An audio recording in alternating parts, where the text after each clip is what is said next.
안녕하세요. 달빛 낭독입니다. 오늘은 손힘찬 작가, 일본 이름 오가타 마리토가 쓰고 주 바이포엠이 펴낸 나는 나답게 살기로 했다는 책을 소개하고자 합니다. 이 책은 작가가 일본에서 일본인 아버지와 한국인 어머니와의 사이에서 태어나서 5살에 부모의 이혼으로 편모스라에서 어머니에게 받은 상처와 가난으로 자존감 낮은 생활을 하다 12살에 한국으로 돌아와 제1동포라는 주변의 편견 속에 정체성의 혼란과 소외감, 이런저런 트라우마에 시달리며 성장하면서 겪은 일들을 기억하며 무기력하고 문제를 회피하려만 했던 자신을 돌아보며 만들어낸 결과물입니다. 작가는 나다운 것이 과연 무엇인가? 지금 정녕 나답게 살고 있는가? 질문을 던지며 나답게 사는 여정에 조금이나마 도움이 되었으면 좋겠다는 마음에서 이 책을 펴냈다고 합니다. 1장 나다운 것이 주는 위안, 2장 나답게 살기 위한 8가지 방법, 3장 단절됐던 세상과 다시 연결되어라. 이렇게 총 3장으로 되어 있습니다. 작가는 이렇게 말하고 있습니다. 내가 어떤 사람인지 고민하고 알아가는 일은 반드시 필요하지만 그렇다고 해서 내 모습을 한 가지로 규정해 둘 필요는 없다. 나답다는 틀에 나를 가둬놓고 그것을 벗어나면 나답지 않았다고 자책하지 않아야 한다.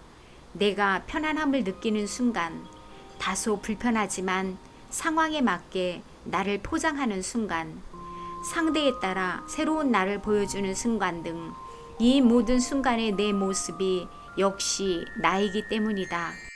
여러 모습의 나, 그것이 모두 나임을 인정하는 일이 나답게 사는 길로 향하는 첫걸음이 될 것이다.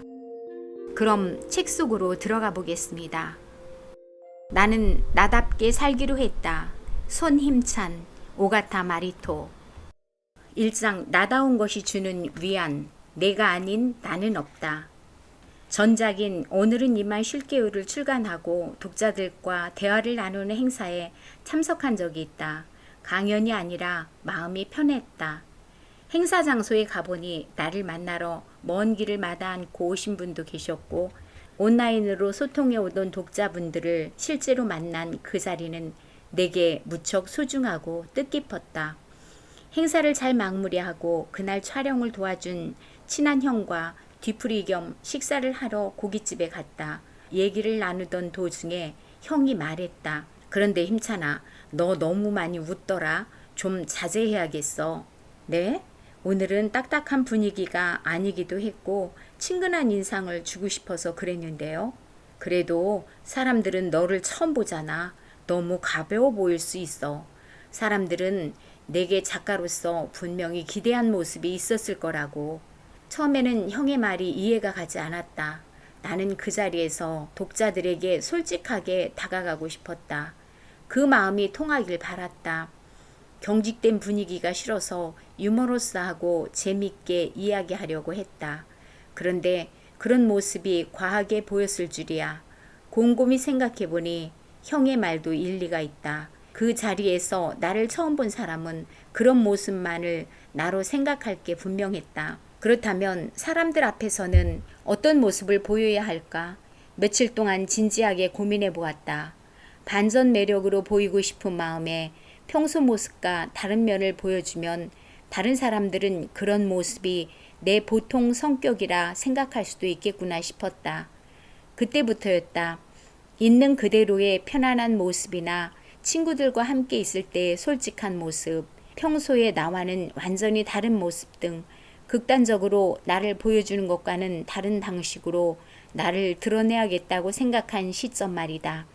글을 써서 사람들과 소통하는 작가 혹은 개인으로서 나는 어떤 모습으로 사람들 앞에 나서야 할까? 멀티페르소나는 다중적 자아라는 의미로 상황에 따라 다양한 정체성을 드러내는 것을 말한다.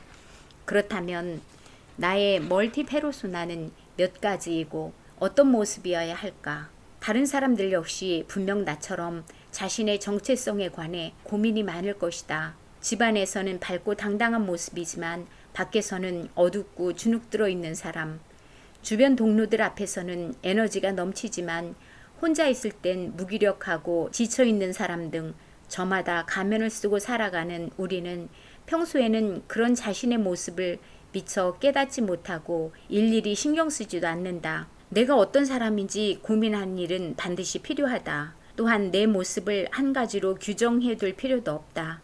어떤 상황에서 나답지 않다고 자책할 필요도 없다. 내가 편안함을 느끼는 순간, 다소 불편하지만 상황에 맞게 나를 포장하는 순간, 상대에 따라 새로운 나를 보여주는 순간 등 모든 순간의 내 모습 역시 나이기 때문이다. 여러 모습의 나, 그것이 모두 나임을 인정하는 일이 나답게 사는 길로 향하는 첫걸음이 될 것이다. 적당한 거리가 지켜주는 것.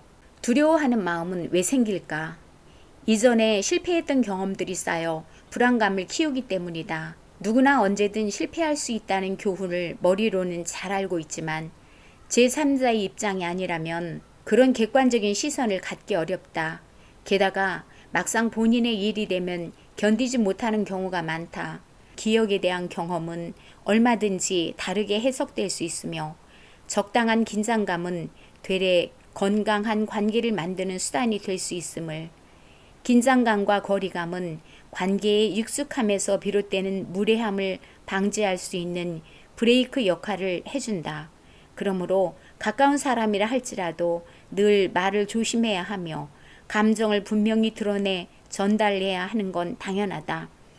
어떤 관계에서든 적당한 거리를 지킬 줄 알아야 상대와 가까워질 수도 있고 필요할 때 멀어질 수도 있는 법이다. 비우는 일의 가치, 청소. 대부분의 현대인들은 필요한 것에 비해 너무 많은 물건을 가지고 산다.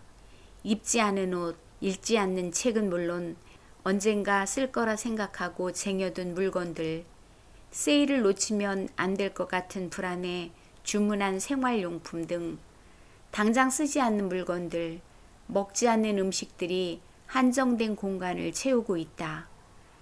소유욕은 누구에게나 있는 당연한 욕망이지만 이러한 욕망이 커지면 불행해지기 쉽다. 소유물이 적을수록 삶은 단순해지며 마음도 평온해진다. 주기적인 비움의 작업을 통해 공간에도 정신에도 여유를 선물해보자. 비울수록 채워진다. 버릴 수 없다는 생각부터 버려라. 버리는 것도 기술이다. 라는 비움에 관한 명언으로 유명한 일본의 미니멀리스트 사사키 후미오는 자신에 져서 나는 단순하게 살기로 했다. 제대로 버리는 방법을 상세히 소개하고 비움으로써 채워지는 삶의 만족감을 서술하고 있다. 그렇다면 물건을 버리고 공간을 비우기 위한 첫걸음은 무엇일까? 먼저 물건을 바라보는 사고방식 자체를 바꿔야 한다. 저 물건이 언젠가 필요할 거야. 저 옷을 입을 일이 있을지도 몰라. 저 책은 꼭 읽어야 해. 나중에. 라는 생각은 물건을 쌓아놓을 구실일 뿐이다.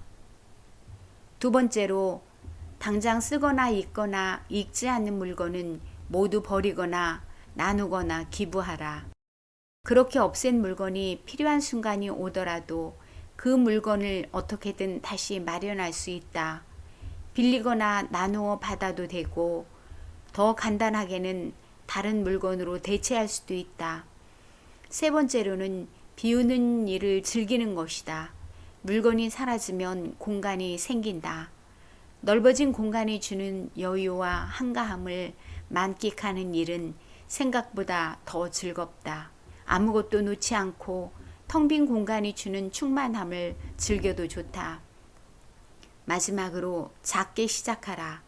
버리는 일이 심적으로 어려울 수도 있지만 실질적인 방법을 몰라 엄두가 나지 않는 경우도 있다. 그럴 땐 공간을 나눠 시작해보면 좋다.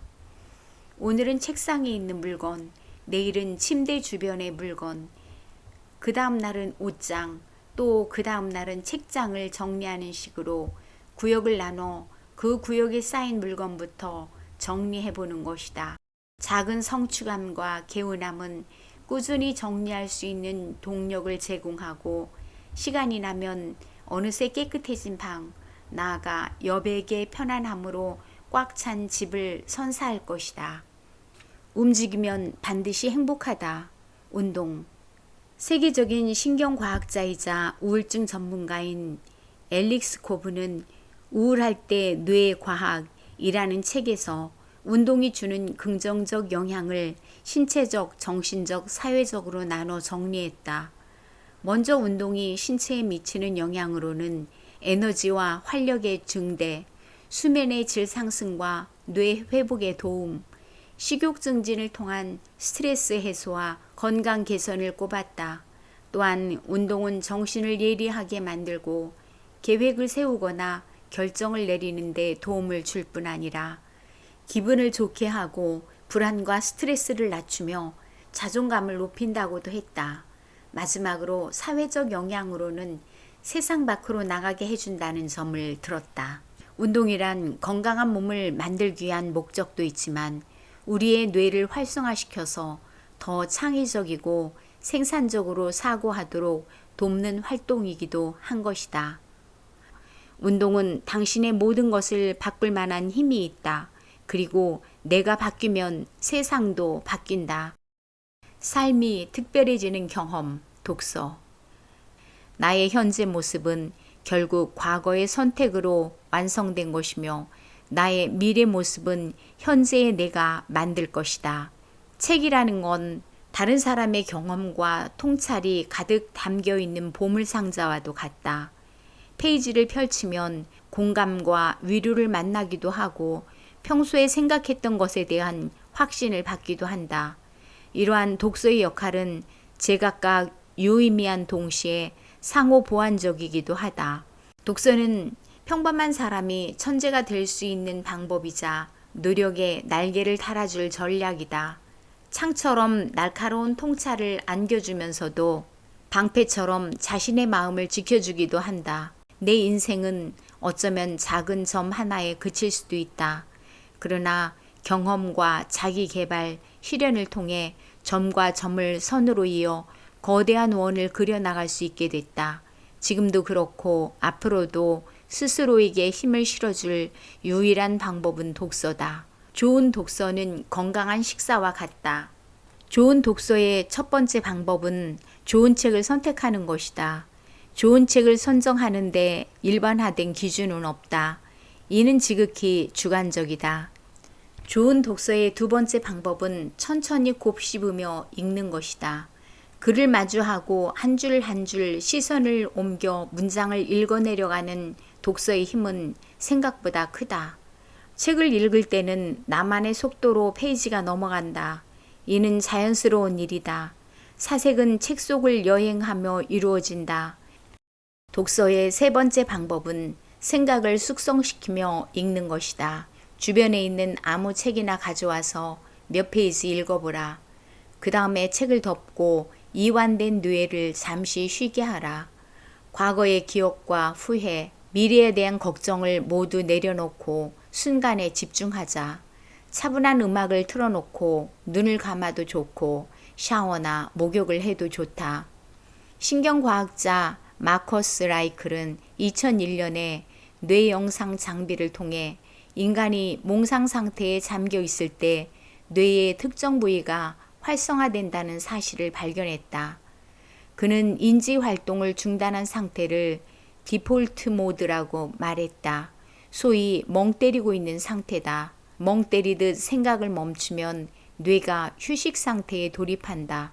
그러면서 기존의 정보를 정리하고 재조합하는 과정이 이루어지고 그 결과 뇌 속에서는 새로운 것을 받아들일 만한 최적의 환경이 만들어진다. 독서를 제대로 활용하려면 마지막으로 읽은 내용을 다른 형태의 글로 표출해 보는 것이 중요하다. 자수성가로 성공한 사람들은 독서의 중요성에 대해 입을 모아 말한다. 그리고 글쓰기를 꼭 병행하라고도 하며 아무리 권위 있는 저자의 글이라 해도 걸러 들으라고 덧붙인다. 세상을 견디는 힘, 글쓰기. 글을 써야 하는 이유는 정말 다양하다. 자신의 감정을 표현하거나 정리해보기 위해 글을 쓸 수도 있고, 자신의 상처를 표출하면서 카타르시스를 얻기 위해 글을 쓰기도 한다. 미국의 온라인 라이프 매거진 덤 리틀맨의 기사에서 힐링 글쓰기의 4가지 방법을 소개했다. 첫 번째, 나를 화나게 하는 것들을 적어보라.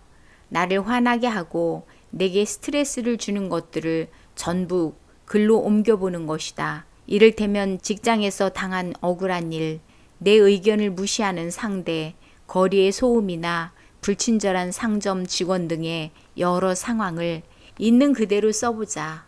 화가 나면 그 감정을 글로 한번 적어보자. 글로 써보면 나와 화를 어느 정도 분리할 수 있다. 두 번째는 걱정거리나 근심거리를 모두 적은 다음 심호흡을 해보는 것이다.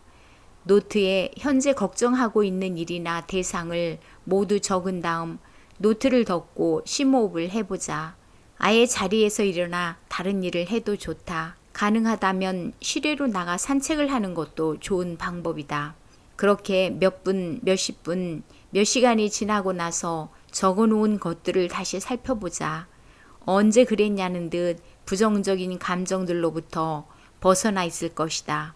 세 번째 방법은 감정을 상세히 묘사해 보는 것이다. 자신에게 벌어진 상황을 둘러싸고 느꼈던 감정을 묘사해 보자.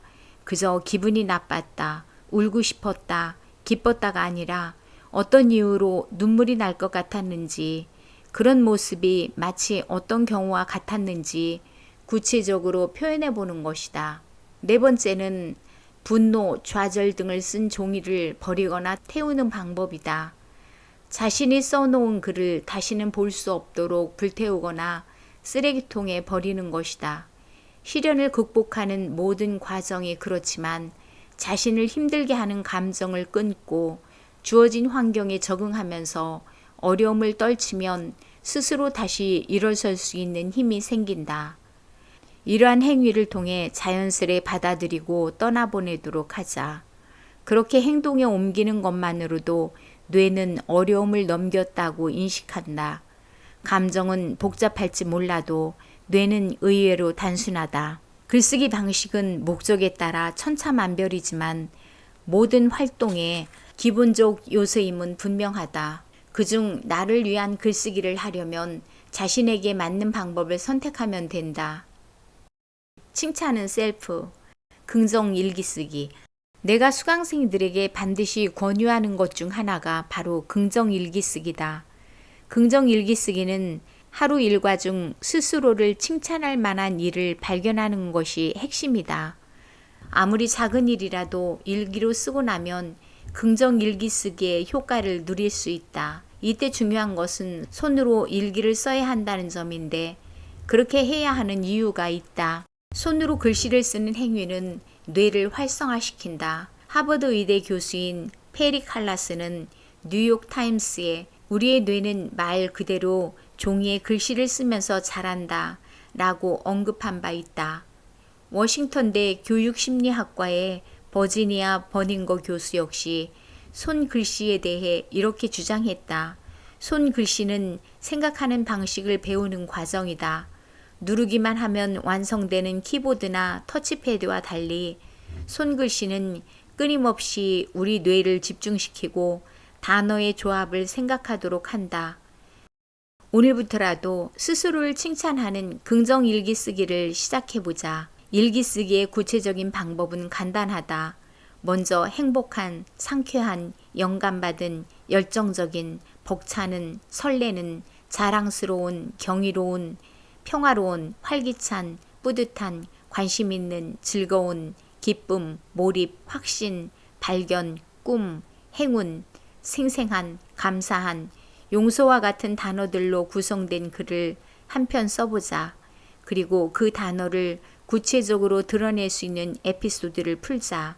마지막으로 그 안에 숨어있는 메시지를 찾아보면 긍정일기 쓰기가 완성된다. 그 다음에 몰입을 하면 성공이다. 멈춰도 괜찮아. 휴식. 어릴 적 나는 가정환경 탓에 자존감이 낮고 회피 성향이 강했다. 현실을 잊기 위해 게임이라는 온라인 세상으로 도망쳤으며 스트레스를 받으면 잠으로 풀었다. 게임을 하는 도중이나 자고 일어났을 땐 고민에서 벗어난 기분을 느꼈지만 그것이 반복되면서 객관적인 자기 성찰을 하지 못한 채 방어적 태도만 지니게 되었다. 이런 연유로 나는 근거 없는 낙관주의자 상태에서 좀처럼 달라지지 못했다. 보통 휴식을 취한다고 하면 일이든 집안일이든 아무것도 하지 않아야 한다고 생각한다. 그러나 가만히 있는 것을 어려워하는 사람도 있다. 그런 사람들은 가만히 있으면 괜히 나태한 사람이 된 것처럼 느끼고 자책한다. 나는 일과를 마치면 주로 걸으면서 휴식을 취한다. 딱히 어디를 가려는 목적보다는 걷기 자체를 즐긴다.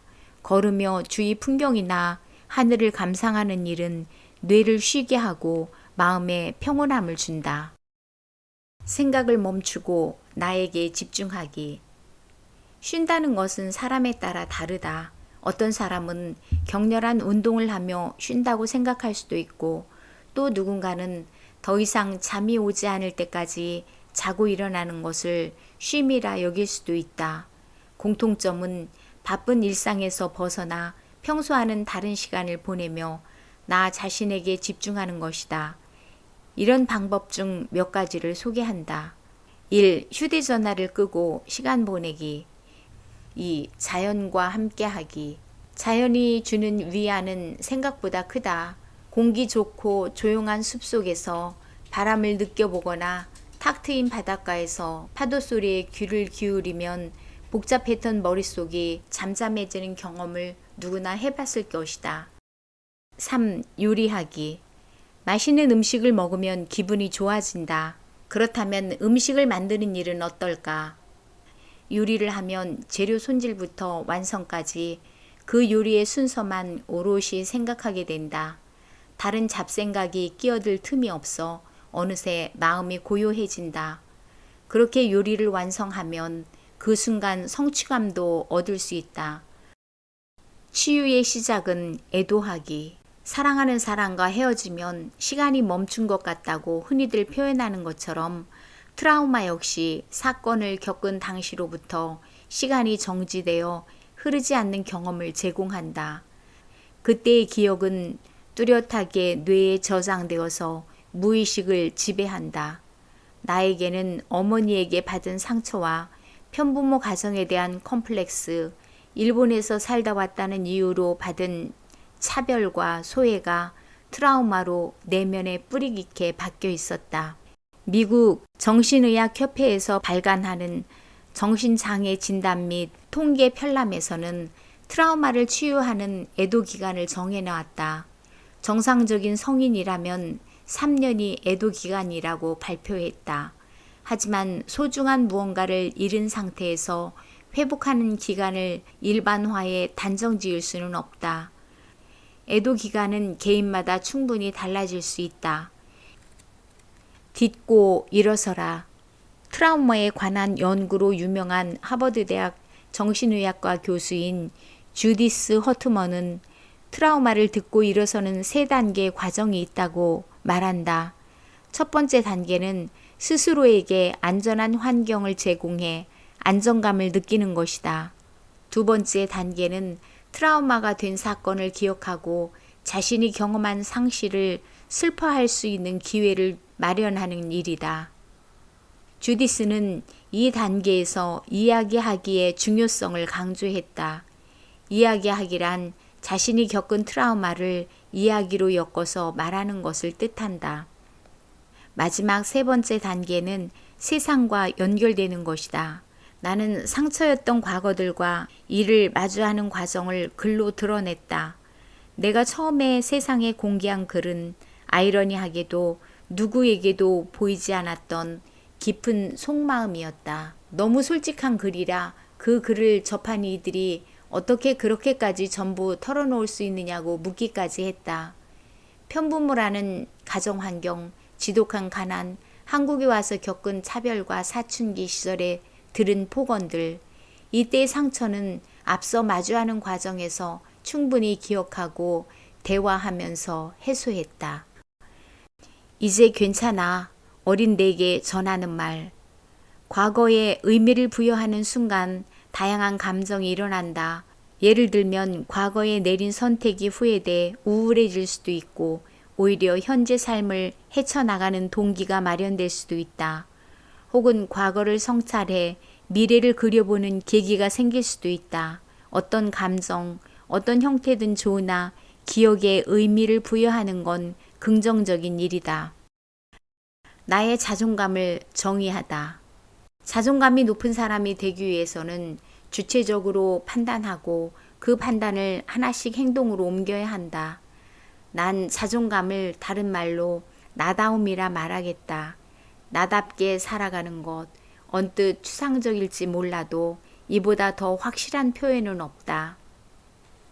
자존감을 높이는 구체적인 방법들. 첫째는 글 쓰는 시간을 반드시 갖는 것이다. 나의 훼손된 마음이 회복되기 시작한 것도 글을 쓰면서부터였다. 두 번째는 스스로를 친절하게 대해주는 것이다. 연인에게 이벤트를 해주듯 내게 맛있는 식사, 선물 등 의미 있는 것들을 하자. 나에게도 선물을 해주자. 근사한 옷도 입어보고 사소한 일이라도 성취를 이룬 내게 의미 있는 무언가를 선물하자. 그렇게 하다 보면 무의식에는 스스로가 무언가를 받을 만한 가치가 있는 사람이라는 믿음이 생기기 시작한다. 자신에게는 야박하다는 것은 남에게는 잘해주면서 자신에게 그러지 못하는 사람의 특징이다. 더 늦기 전에 나에게 관심을 갖자. 무엇을 원하며 무엇을 받길 원하는지. 세 번째는 독서를 통해 문제를 해결하는 것이다. 네 번째는 롤 모델을 찾아서 그 사람처럼 생각하고 행동하고 말해보는 것이다. 사람들은 누군가가 쓰는 말과 행동, 언어를 담고자 하는 모방 심리를 갖고 있다. 당신도 분명히 이런 사람이 되고 싶다라고 생각하는 대상이 있을 것이다. 그러니 되고 싶은 사람이 있다면 아예 그 사람을 철저하게 따라해보라. 다섯 번째 방법은 언어를 긍정적으로 바꿔보는 일이다. 뻔한 말이라 생각하는가? 긍정적인 생각, 긍정적인 말을 하면 뭐가 달라지느냐고 되물을 수도 있다. 지겹고 진부한 조언이라 여겨질지도 모른다. 충분히 이해한다. 그러나 이 관점을 비틀어 생각해보면 어떨까? 왜 그렇게 많은 사람이 긍정적으로 생각하라고 하는 걸까? 라는 식으로 말이다. 사람은 사실이나 명확한 근거로 움직이는 게 아니라 경험이나 주관으로 행동한다는 것이다. 끝으로 내가 좋아하는 쇼펜하우어의 말을 소개한다. 뜻밖의 아주 야비하고 어이없는 일을 당하더라도 괴로워하거나 짜증내지 마라. 지식이 하나 늘었다고 생각해라. 인간의 성격을 공부해가던 중에 고려해야 할 요소가 하나 나타난 것뿐이다. 칭찬을 받아들이는 훌륭한 자세. 칭찬이란 자신의 강점으로 연결되고 지극히 현실적인 부분에서 자존심과 연결된다. 스스로의 특기와 재능을 발견하지 못하면 마음속에 가능성, 잠재력이라는 단어들이 솟아오르지 않는다. 사용하는 단어를 보면 그 사람의 마음 상태를 알 수 있다. 내 마음이 뭐라고 말을 건네는지. 그 신호가 잡히면 외부든 내부든 그것들을 있는 그대로 받아들이도록 하자. 비판을 받아들이는 자세도 중요하지만 동시에 칭찬이나 인정 역시 겸허히 받아들였으면 좋겠다.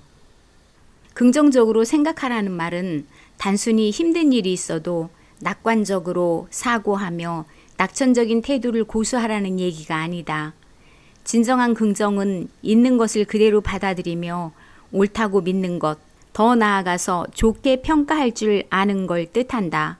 한마디로 비관적으로 생각할 일 속에서도 특정한 관점을 발견하는 것이다. 생각이 바뀌는 순간에 긍정은 시작된다. 이처럼 긍정의 의미를 알고 나서는 매일 생각한다. 좋지 않은 일, 어려운 일, 고민거리만큼이나 내가 잘한 일이나 칭찬받을 만한 일, 본받을 만한 일이 무엇인지 내 예쁜 점을 발견하려 애쓴다. 그리고 칭찬의 말을 들으면 겸허히 받아들이고 감사하다는 말로 답례한다. 여러분, 손힘찬 작가, 일본 이름 오가타 마리토의 나는 나답게 살기로 했다를 잘 감상하셨나요? 남은 시간도 행복하세요. 구독, 좋아요, 알림 설정으로 관심을 표현해 주세요. 감사합니다. 달빛 낭독입니다.